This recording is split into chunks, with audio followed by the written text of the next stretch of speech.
진정한 그리스도인들은 인생의 모든 것이 하나님의 주권 아래 있는 것을 믿는 사람들이 되겠습니다. 하나님의 주권을 믿지 않으면 우리가 인생의 고난이 올 때에 하나님을 원망하거나 좌절할 수 있고요. 더 나아가서는 또 우리가 세상으로 그렇게 나가게 될 수도 있습니다. 그 고난이 올 때 많은 사람들이 가장 먼저 하는 일들은 좀 이렇게 낙심하고 좌절하는 것 같아요.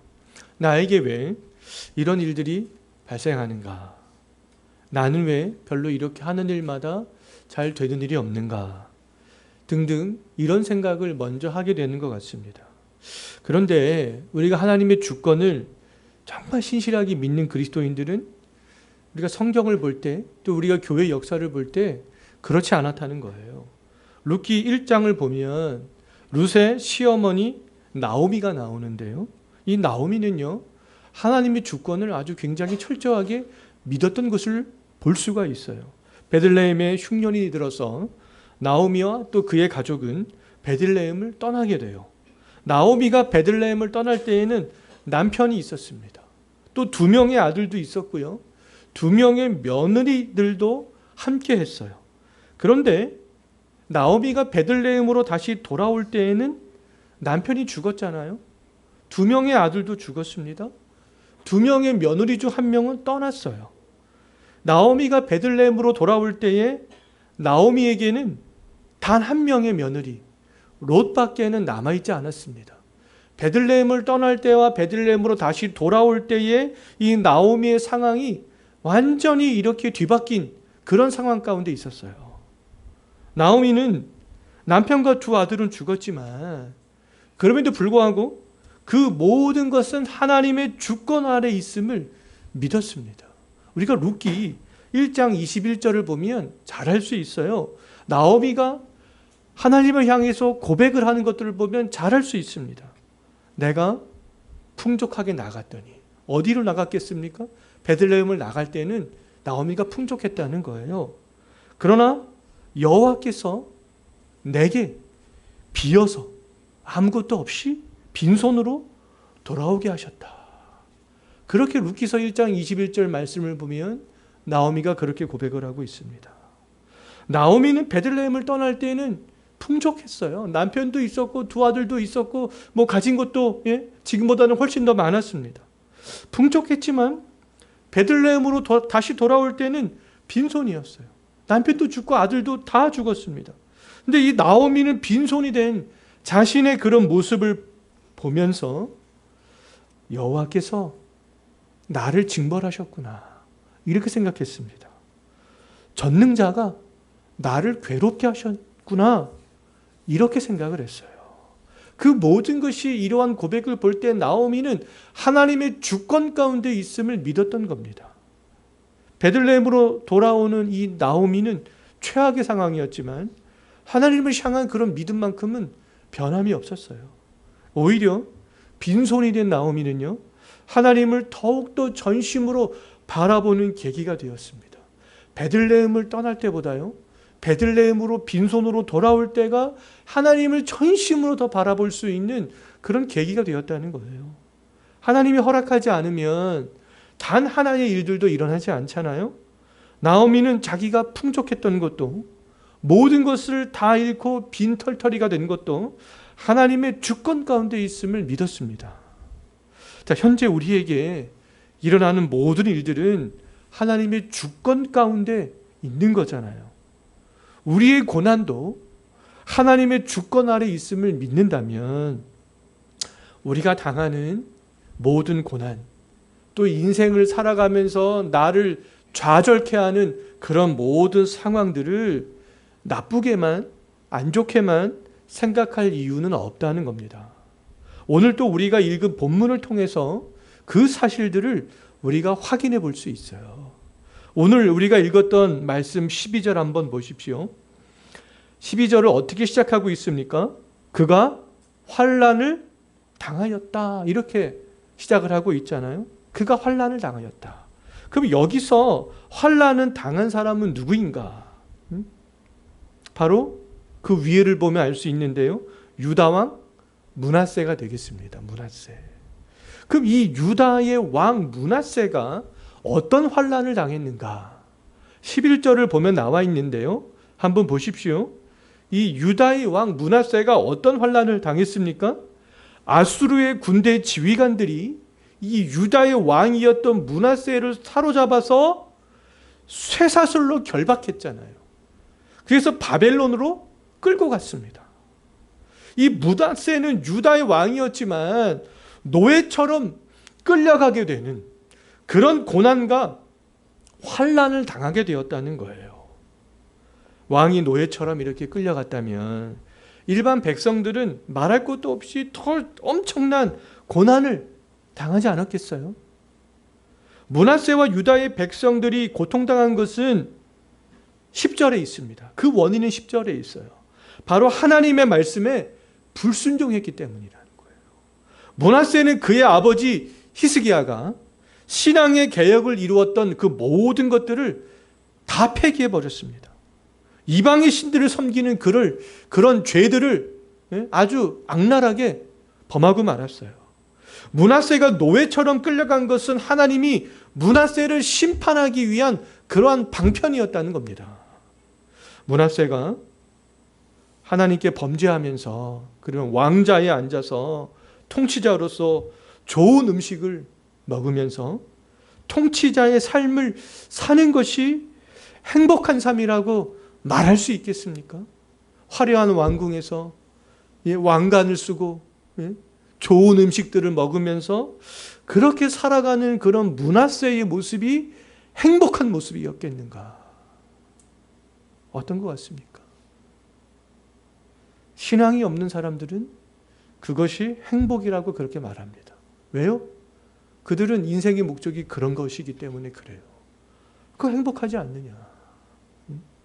그들의 인생의 목적은 오직 세상에 있기 때문에 므낫세가 화려한 왕궁에서 왕관을 쓰고 왕의 지팡이를 들고 백성을 통치하는 그 모습이 그거 행복한 모습 아니겠는가? 우리가 바라는 모습 아니겠는가?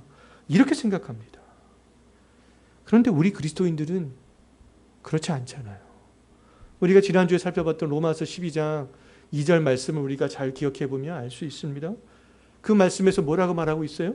이 세대를 본받지 말고 오직 마음을 새롭게 함으로 변화를 받아 하나님의 선하시고 기뻐하시고 온전하신 뜻이 무엇인지 뭐하라고요? 분별하라. 분별하라. 한번 분별해 보십시오. 우리가 예수 그리스도 안에서 새로워진 마음으로 그의 아버지 히스기야 왕이 신앙적으로 개혁을 이루었던 모든 것들을 다시 다 철폐하며 이방의 신들을 섬기는 그곳으로 돌아갔던 므낫세 왕의 그런 삶이 정말 행복한 삶인가? 그것이 바로 그러한 삶이 우리 그리스도인들이 목적으로 하는 삶인가? 로마서 12장 2절 말씀을 통하여서 우리는 분별해 볼 필요가 있어요. 그 말씀으로 우리가 분별해 보면 하나님께 불순종하면서 왕의 보좌에 앉아있는 그 므낫세의 모습이 행복한 모습이 아니라는 것들을 우리는 해답을 쉽게 내릴 수 있습니다. 우리가 마음을 새롭게 함으로 분별하면 그 왕관을 쓰고 있는 므낫세가 어떤 사람으로 보이겠어요? 행복한 사람으로 보이겠습니까? 불행한 사람으로 보이겠어요? 불행한 사람으로 보일 수밖에 없습니다. 불행한 사람으로 보일 수밖에 없어요. 세상의 권력은 다 가졌지만 그의 영혼은 지금 죽어 있는 거잖아요. 하나님은 므낫세가 아버지 히스기야의 신앙을 본받아 다시 신앙 안으로 돌아오기를 원했어요. 하지만 이 교만했던 므낫세는요, 왕관을 쓰고 화려한 궁전에서 평안한 삶을 사는 한 절대로 하나님께로 돌아올 수 없었습니다. 이 므낫세 왕이 많은 참된 선지자들을 통하여서 얼마나 많은 하나님의 그런 말씀을 들었겠어요. 그럼에도 불구하고 이 므낫세의 마음에는 하나님의 말씀이 비집고 들어올 틈이 없었습니다. 무엇 때문에요? 평안한 삶 때문에, 자기가 쓰고 있는 왕관 때문에, 화려한 왕궁 때문에. 므낫세가 왕관을 쓰고 있는 한 하나님 앞에서 절대로 겸손해질 수가 없었어요. 므낫세가 왕의 지팡이를, 통치자를 상징하는 그 지팡이를 들고 있는 한 하나님의 말씀 앞에 절대로 순종할 수 없었습니다. 므낫세가 화려한 왕궁에 사는 한 더 이상 무릎을 꿇고 하나님께 기도하는 모습을 기대할 수 없었어요. 그러면 하나님을 이렇게 떠나 있던 므낫세에게 필요했던 것은 그러면은 무엇이겠습니까? 므낫세에게 필요했던 것. 이 므낫세가 다시 하나님께로 돌아오게 하기 위해서 이 므낫세에게 필요했던 것이 과연 무엇이었을까요? 이 므낫세에게 필요했던 것이 바로 고난이었다는 겁니다. 고난. 오직 이 고난만이 므낫세를 하나님께로 다시 돌아오게 할 수 있는 유일한 방편이었다는 거예요. 므낫세는 하나님이 자신의 왕권을 허락하시는 분이라는 그 사실들을 생각하지 않았습니다. 오히려 이방의 신들이 자신의 왕권을 지키고 있다라고 그렇게 생각을 하고 있었잖아요. 우리들도 인생이 평안할 때는 므낫세처럼 하나님을 온전히 의지하지 못할 수 있습니다.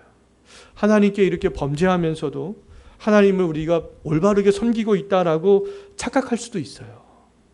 우리는 우리가 행하는 어떠한 그 종교적인 행위에 만족해서는 안 된다는 겁니다. 모든 고난이 죄 때문에 발생하는 것은 아니지만, 나의 죄 때문에 발생하는 것이 아니지만, 내가 받는 어떠한 고통과 어려움이 반드시 나의 죄 때문이라고는 말할 수는 없지만, 우리가 당하는 여러 가지 어려움과 고난이 나의 죄 때문에 발생할 수도 있다라는 그런 사실들 또한 간과해서는 안 된다는 거예요. 지금 므낫세가 받는 이러한 고통이 결국에는 무엇 때문이었습니까? 자신의 죄 때문이었잖아요. 므낫세는 죄를 지으면서도 자신의 죄 때문에 내가 고난당할 것이라는 그런 생각을 한 번도 해보지 않았던 거죠. 정말 쇠사슬에 매이기 전까지 그의 인생이 평안했기 때문에 그렇습니다. 언제나 므낫세는 화려한 왕궁에 있었어요. 그의 머리에는 언제나 왕관이 씌워져 있었습니다. 그의 손에는 통치자의 지팡이가 있었어요. 그의 앞에는, 므낫세 앞에서 머리를 조아리는 신하들이 언제나 있었습니다. 그럼 이 교만한 므낫세를 겸손하게 낮추고 하나님께 범죄했던 므낫세를 다시 하나님께로 돌이킬 수 있는 방법은 하나님이 생각하실 때 뭐밖에 없었다는 겁니까? 쇠사슬밖에 없었다는 거예요. 고난밖에 없었다는 겁니다. 므낫세가 쇠사슬의 결박당에 끌려갔을 때, 이제 그때야 비로소 그 고난 앞에서 아주 놀라운 일들이 발생하게 됩니다. 12절 한번 보십시오. 므낫세가 쇠사슬에 결박당해서 끌려갔을 때에 므낫세에게 어떤 놀라운 일들이 발생하게 됩니까? 므낫세는요, 그동안 한 번도 하나님께 전심으로 기도한 적이 없었잖아요. 근데 지금 므낫세가 뭐 하고 있습니까? 하나님께 간구하기 시작합니다. 간구하기 시작해요. 므낫세는 비로소 그들이, 조상들이 믿었던 하나님 앞에서 겸손한 모습을 보이기 시작합니다. 13절 한번 보십시오. 12절부터 그가 환난을 당하며 그의 하나님 여호와께 간구하고 그의 조상들을 하나님 앞에 크게 겸손하여 기도하였으므로. 무엇이 이렇게 므낫세를 겸손하게 만들었어요? 무엇이 이렇게 므낫세가 기도하게 만들었습니까? 고난이 이렇게 만들었다는 거예요. 쇠사슬이 그렇게 만들었다는 겁니다. 쇠사슬로 결박당하기 전까지 므낫세는 하나님을 이방 신들 중 하나로 그렇게 생각을 하고 있었잖아요. 그런데 환난을 당했을 때 므낫세는 비로소 그들의 조상이 믿었던 유일신 하나님을 믿게 되었습니다. 그의 아버지가 믿었던, 그의 아버지 히스기야가 믿었던 그 하나님을 전심으로 믿게 되었던 것이죠. 그들의 조상이 믿었던, 그들의 조상이었던 다윗이 믿었던 그 하나님을 전심으로 믿게 된 것입니다. 므낫세가 육체적으로는 고난을 당했지만 육체적으로 고난당할 때가 영적으로는 므낫세에게 축복의 시간이었다는 거예요. 고난이 하나님께로 돌아오는 계기가 되었기 때문에 그렇습니다. 쇠사슬이 아니었다면, 화려한 왕궁에서 계속해서 살아갔다면 므낫세는 절대로 하나님께로 그 교만한 마음을 겸손하게 낮추지 못했을 거예요. 하나님께서 그 므낫세를 아시기 때문에 므낫세를 겸손하게 낮추게 하기 위해서 므낫세에게 쇠사슬이라는 그런 고난을 허용하셨던 것이죠. 우리가 잘 알고 있는 아버지를 떠난 탕자도 마찬가지잖아요. 탕자가 돼지가 먹는 쥐염 열매도 먹지 못해서 배를 굶주리게 된 것은 탕자에게는 복이었습니다. 왜요? 배고팠을 때 아버지가 기억났기 때문에. 하나님은 므낫세의 고난과 탕자의 고난을 선으로 바꾸시죠. 하나님께로 돌아서게 하는 계기로 삼으시는 거예요. 하나님은 모든 것을 합력해서 선으로 바꾸실 수 있는 그러한 분이잖아요. 하나님이 그리스도인들이 당하는 고난을 선으로 바꾸실 때는 이 나오미와 므낫세와 탕자처럼 하나님의 우리가 주권을 믿고요, 하나님을 더욱더 바라보고 의지할 수 있게 됩니다. 베들레헴으로 다시 빈털터리로 돌아왔던 나오미, 쇠사슬에 결박당하여서 바벨론으로 끌려가던 므낫세 왕, 돼지가 먹는 그 쥐염나무 열매도 먹지 못해서 배를 골았던 그 탕자, 그 고난 가운데 하나님을 더욱더 의지하고 하나님께로 돌아오게 되는 그런 영적인 복들을 누릴 수 있게 되는 거잖아요. 그들의 믿음이 더욱더 깊어지는 그런 계기가 되었습니다. 므낫세는 참 선지자들에게 하나님의 말씀을 듣는 것보다, 참 선지자들의 말씀을 선포해도 므낫세는 그것을 다 내쳐내기 때문에 그 므낫세에게는 참 선지자들이 증거하는 그 말씀이 죽은 말씀밖에는 되어지지 않았죠. 그러면 이 므낫세에게 참 선지자들이게서 듣는 어떠한 하나님의 말씀을 듣는 것보다 또 쇠사슬로 결박당할 때, 결박당에 끌려갈 때가 오히려 그 영혼에 유익한 시간이 되었다는 거예요. 말하자면 오늘날에 형식적으로 종교인으로서 이 예배에 참여하고 어떤 종교적인 행위에 참여하는 것보다는 고난이 그 사람의 영혼에 더 유익하게 될 때가 있다는 겁니다. 바로 지금 누가 그러한 경험을 하고 있어요? 므낫세가 지금 그러한 경험을 하고 있다는 거잖아요. 그 므낫세의 영혼의 회복을 위해서 필요했던 것은 무엇이었습니까? 어떤 화려한 왕궁도, 왕의 보좌도, 통치자를 상징하는 어떤 왕의 지팡이도, 참된 선지자들이 선포하는 그 말씀도 아니었어요. 므낫세에게 필요한 것은 바로 쇠사슬이었습니다. 고난이었어요. 오직 하나님이 허락한 쇠사슬만이 닫혀있던 므낫세의 귀와 눈이 열리게 하는 그런 도구가 되었다는 것이죠. 노예처럼 끌려가는 것만이 므낫세가 하나님께 전심을 다해 기도할 수 있는 유일한 방편이 되었습니다. 므낫세의 믿음을 위해서 필요했던 것은 바로 쇠사슬이었고 고난이었어요. 13절 한번 보십시오. 므낫세의 온몸에 쇠사슬이 채워지는 그런 환난을 당했을 때 므낫세가 하나님께 전심으로 기도하기 시작하잖아요. 므낫세의 마음이 비로소 그때 겸손하게 되었고 낮아지게 되었습니다. 므낫세가 전심으로 기도했을 때 하나님께서 므낫세의 기도를 들어주시잖아요. 므낫세는 그래서 다시 자유의 몸이 됩니다. 예루살렘으로 돌아올 수 있게 되잖아요. 왕으로서 과거의 영광을 다시 되찾게 됩니다.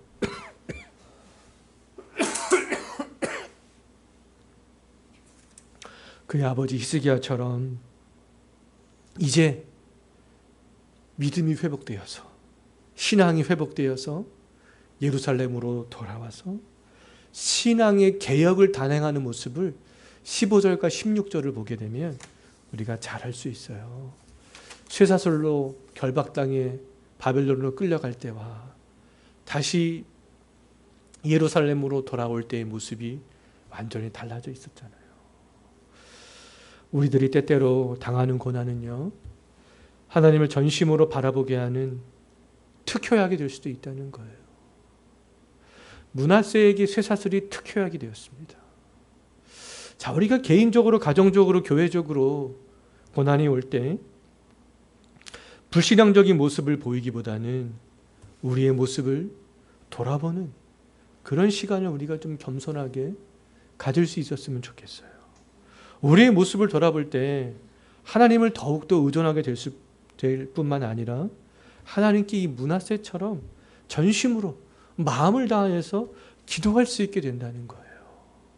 이 고난의 정도는 사람들마다 다 다를 수 있습니다.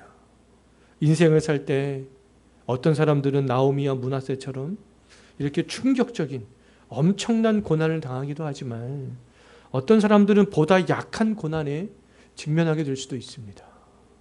어떤 고난의 형태가 되었든지 우리를 낙심시키는 것, 우리를 좌절하게 만드는 환경에 직면하게 된다면, 또 그러한 것들이 있다면 그때가 어떤 기회로 삼으면 좋겠습니까? 그때가 어떤 계기로 우리는 삼으면 좋겠어요? 하나님을 더욱더 의지하고 기도하는 그런 계기로 삼아야 한다는 겁니다. 나를 자꾸만 좌절시키고 낙심시키는 그런 환경에 직면할 때마다 하나님을 더욱더 바라볼 수 있는 그런 계기로 삼았으면 좋겠어요. 고난의 때에 간절한 마음으로 기도한다면 하나님이 므낫세의 기도를 들어주셨잖아요. 그 하나님께서 우리의 기도도 들어 응답해 주실 것을 믿으며 확신하며 기도했으면 좋겠습니다. 무엇보다도 개인적으로도 기도하시지만 기도할 때 우리 언더교회 교회적으로도 지금 이 말씀들을 우리가 부여잡고 더욱더 이 교회를 위해서 기도할 수 있었으면 좋겠습니다.